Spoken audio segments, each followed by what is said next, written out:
शिवलिंग पर बेलपत्र क्यों चढ़ाते हैं? जय भोलेनाथ। आज हम आपको ये बताने जा रहे हैं कि आखिर शिवलिंग पर बेलपत्र क्यों चढ़ाए जाते हैं। सावन महीने या किसी भी शिव त्योहार पर शिवलिंग पर बेलपत्र, दूध, जल, भस्म, धतूरा, भांग और शहद आदि अर्पित किया जाता है। आखिर शिवलिंग पर बेलपत्र क्यों चढ़ाए जाते हैं, आइए जानते हैं इसका रहस्य।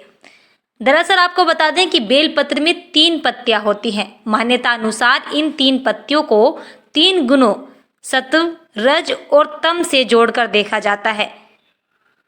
इन्हें ही त्रिदेव यानी सर्जन, पालन और विनाश का रूप भी माना जाता है। इसे ओम के 3 ध्वनि का प्रतीक माना जाता है।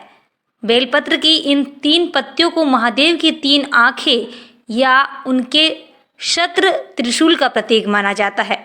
शिवलिंग पर प्रतिदिन बिल्व पत्र चढ़ाने से सभी समस्याएं दूर होती है और कभी भी आर्थिक तंगी नहीं रहती। बेलपत्र को तिजोरी में रखने से बरकत आती है। कहते हैं कि जब समुद्र मंथन के बाद विष निकला तो भगवान शिव ने पूरी सृष्टि को बचाने के लिए इस विष को अपने कंठ में धारण कर लिया। विष के प्रभाव से भगवान शंकर का कंठ नीला हो गया और उनका पूरा शरीर अत्यधिक गर्म हो गया, जिसकी वजह से आसपास का वातावरण भी गर्म होने लगा। बेलपत्र विष के प्रभाव को कम करता है, इसलिए सभी देवी देवताओं ने बेलपत्र शिवजी जी को खिलाना शुरू कर दिया। बेलपत्र के साथ साथ शिव को शीतल रखने के लिए उन पर जल भी अर्पित किया गया। बेलपत्र और जल के प्रभाव से भोलेनाथ के शरीर में उत्पन्न गर्मी शांत होने लगी और तभी से ही शिवजी पर जल और बेलपत्र चढ़ाने की प्रथा चली आ रही है। एक कथा के अनुसार ये भी माना जाता है कि एक भील नाम का डाकू था। ये डाकू अपने परिवार का पालन पोषण करने के लिए लोगों को लूटता था। एक बार जब सावन का महीना था, तब भील नामक डाकू राहगीरों को लूटने के उद्देश्य से जंगल में गया। इसलिए वह एक वृक्ष पर चढ़कर बैठ गए और देखते ही देखते उसने पूरा दिन और रात बीत जाने पर भी कोई शिकार नहीं मिला। जिस पेड़ पर वो चढ़कर बैठा था वो बेलपत्र का ही पेड़ था।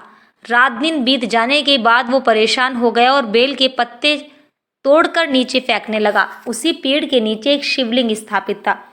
भील जो पत्ते तोड़कर नीचे फेंक रहा था वो शिवलिंग पर गिर रहे थे और इस बात से भील पूरी तरह से अनजान था। भील द्वारा लगातार फेंके गए बेल के पत्ते शिवलिंग पर गिरने से भगवान शिव बहुत प्रसन्न हुए और अचानक डाकू के सामने प्रकट हो गए। भगवान शिव ने भील डाकू से वरदान मांगने के लिए कहा और भील का उद्धार किया। बस उसी दिन से भगवान शिव को बेलपत्र चढ़ाने का महत्व और अधिक बढ़ गया। तो इस तरह से भगवान भोलेनाथ पर आप हमेशा बेलपत्र चढ़ाते थे, लेकिन आपको नहीं मालूम था कि बेलपत्र चढ़ाए क्यों जाते हैं।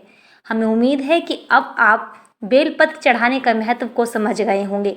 यदि आपको वीडियो पसंद आई है तो वीडियो को लाइक करें और चैनल को सब्सक्राइब ज़रूर करें। जय भोलेनाथ।